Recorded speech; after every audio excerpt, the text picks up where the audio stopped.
আজকের ক্লাস শুরু করার পূর্বেই আপনাকে একটা প্রশ্ন করছি। বলেন তো সিংহাসন শব্দটি কোন সমাস? এটা খুবই সহজ। এটা আমরা খুব সহজেই বলতে পারি যে এটা মধ্যবর্তী কর্মধারয় হয়। কিন্তু আপনাকে যদি বলা হয় শশব্যস্ত, এটা কোন সমাস?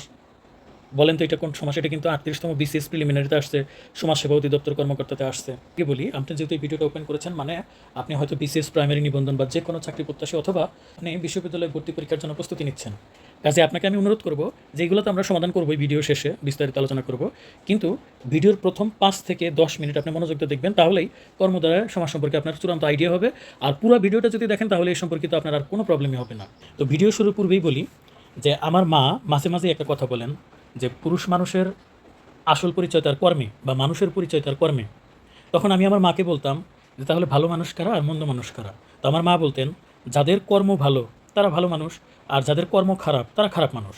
ঠিক কর্মধারায় সমাজটাও একই রকম, যে সমস্ত পদ দিয়ে সেটা ভালো নাকি মন্দ, ভালোর সাথে তুলনা অথবা মন্দের সাথে তুলনা, এরকম কিছু একটা বোঝায়। যেমন ধরেন আমরা যদি বলি সিংহাসন, এখন এখানে কিন্তু সিংহ আবার আসন, মূলত কার কথা এখানে আলোচনা করা হচ্ছে? এটা কি কোনো একটা সিংহের কথা আলোচনা করা হচ্ছে, নাকি একটা চেয়ার বা সিটের কথা আলোচনা করা হচ্ছে? রাজা সিংহাসনে বসলেন, রাজা কি আসলে কোনো সিংহের উপর বসলেন এটা বোঝাচ্ছে, নাকি রাজা তার সুন্দর চেয়ারে বসলেন, আসনে বসলেন? অবশ্যই আসন। তাহলে আসনটা কেমন, রাজার যে আসনটা সেটা কেমন? সেটা অনেক গর্জিয়াস, অনেক সুন্দর, মানে সিংহ চিহ্নিত বা সিংহ অঙ্কন করা আছে এরকম একটা আসন। তাহলে আমরা কিন্তু আসনের একটা এখানে গুণাবলী প্রকাশ পাচ্ছে যে সিংহ চিহ্নিত আসন।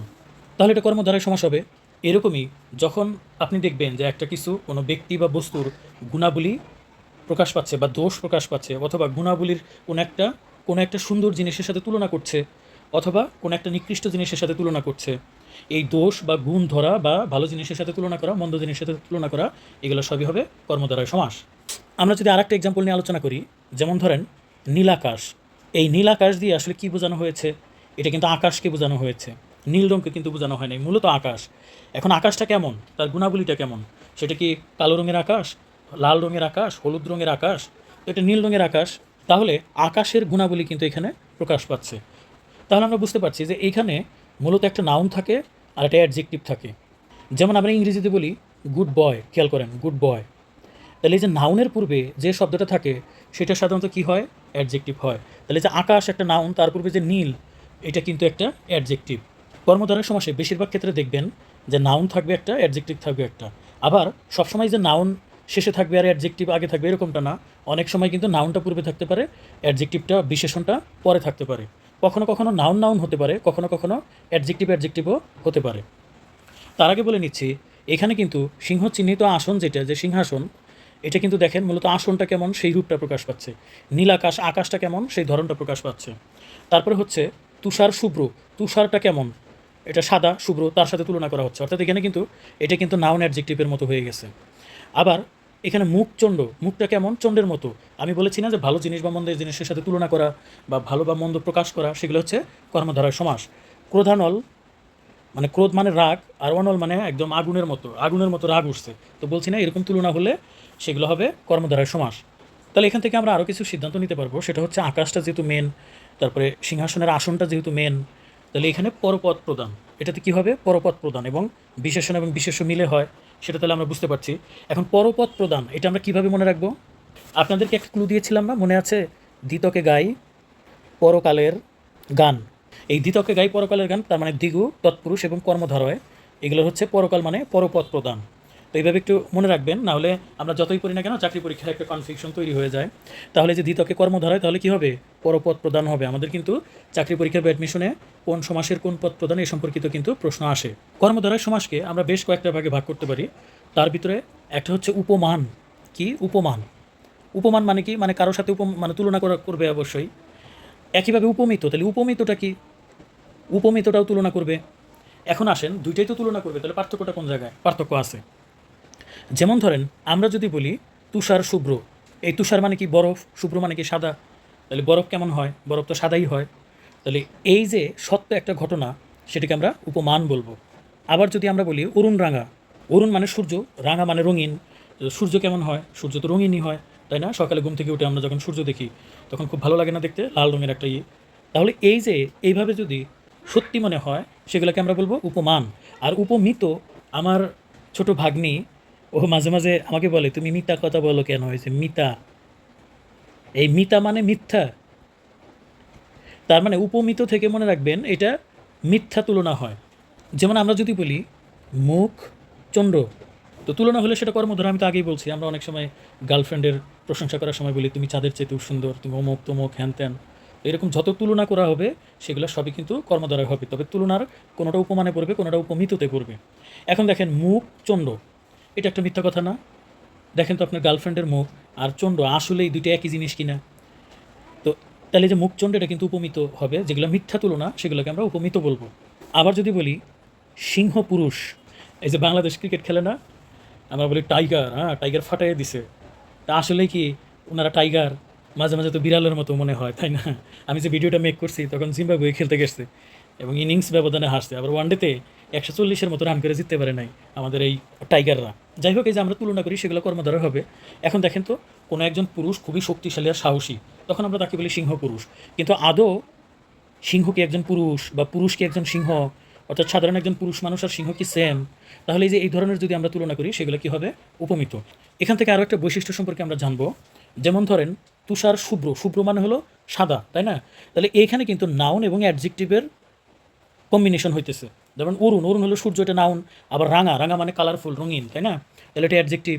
তাহলে উপমানে কিন্তু নাউন এবং অ্যাডজেক্টিভের সমন্বয় ঘটে, এটা একটু মনে রাখার চেষ্টা করবেন। অনেক সময় চাকরি পরীক্ষা চলে আসে যে উপমান কর্মধারাতে কোন কোন পদ সমন্বয়ে গঠিত হয়। একইভাবে আপনি যদি উপমিততে দেখেন, উপমিততে কিন্তু এটাও নাউন, সিংহ একটা নাউন, পুরুষ একটা নাউন, মুখও একটা নাউন, চন্দ্রও একটা নাউন। তার মানে এখানে কিন্তু উপমিত হতে গেলে আমরা দেখতে পাচ্ছি সেটা কিন্তু নাউন নাউন কম্বিনেশন হচ্ছে। এখন রূপক মানে কি? রূপক মানেও কিন্তু তুলনা। তাহলে এটা আবার কেমন তুলনা? হ্যাঁ, এটা এমন তুলনা যে অদৃশ্য কোনো জিনিসের সাথে যখন আমরা তুলনা করি। যেমন ধরেন তুষার মানে বরফ, তারপর হচ্ছে সাদা রং, এই দুটো জিনিসই আমরা দেখতে পারি। তারপরে সিংহ আমরা দেখতে পারি, ধরতে পারি, ছুঁতে পারি, পুরুষ, তারপরে মুখ বা চন্ড, এগুলো দৃশ্যমান জিনিস। কিন্তু কখনো কখনো কিন্তু আমরা অদৃশ্যমান জিনিসের সাথে তুলনা করি।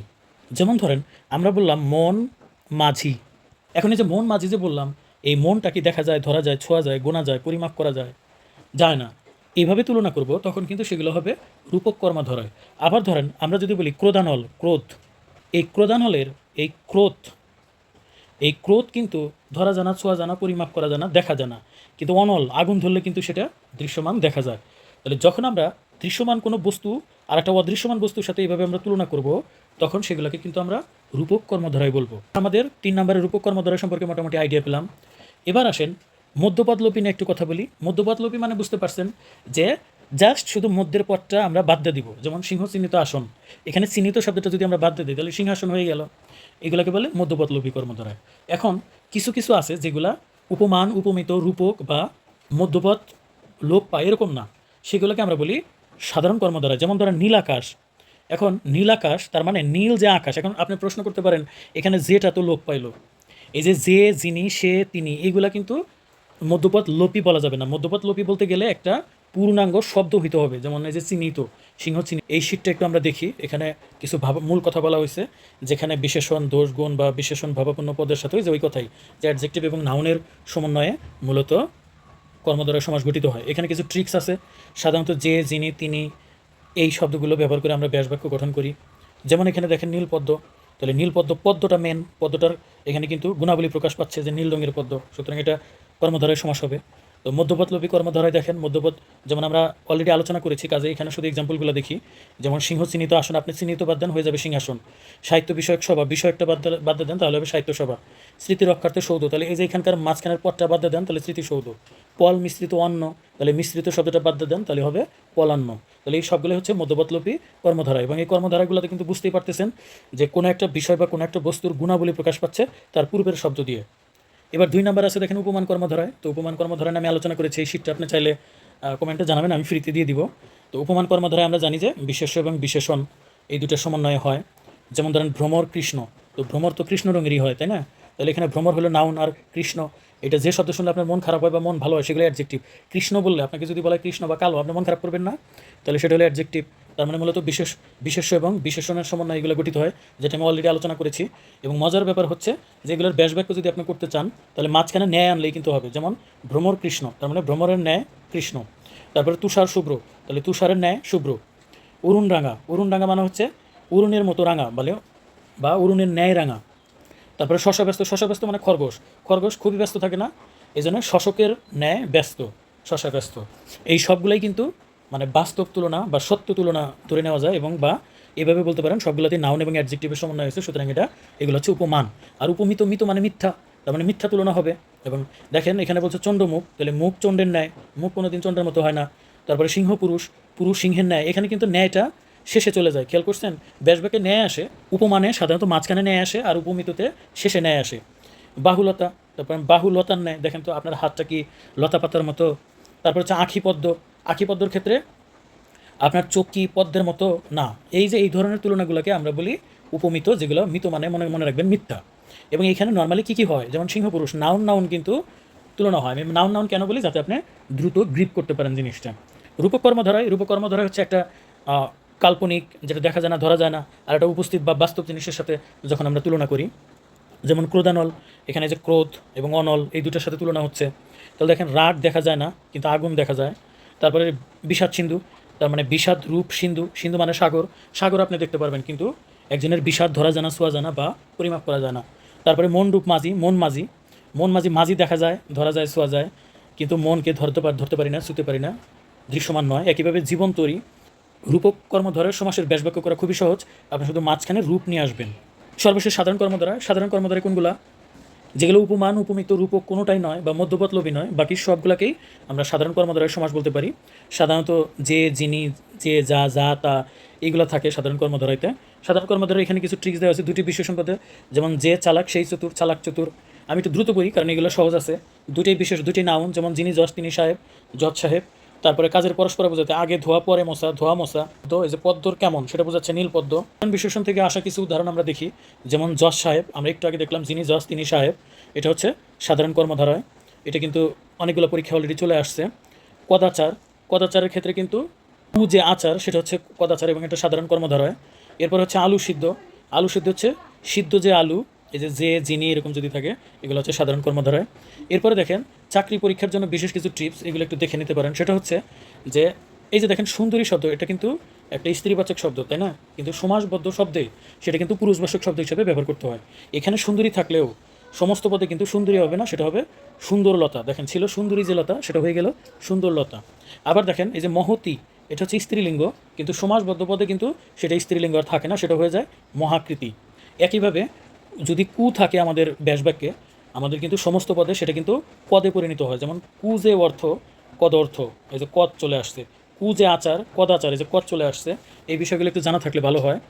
পরপদের রাজা থাকলে রাজ হয়ে যায়। দেখেন এখানে কিন্তু মহান যে রাজা, এখানে কি ছিল রাজা, সেটা কিন্তু আমরা যখন সমস্ত পদ করছি সেটা কিন্তু রাজ হয়ে গেছে। এরপর একটা দেখেন বিশেষণ পরে চলে যেতে পারে, যেমন সিদ্ধ যে আলু, এখানে যে আলুটাই কিন্তু সামনে নিয়ে আসছি, আলু, আর এই যে সিদ্ধ অ্যাডজেক্টিভটা পরে নিয়ে আসছি। অর্থাৎ ব্যাসবাক্যে যেরকমটা থাকবে সেটা কিন্তু সমাসবদ্ধ পদে কিন্তু আমরা তার পজিশনটা এলোমেলো করে দিতে পারি।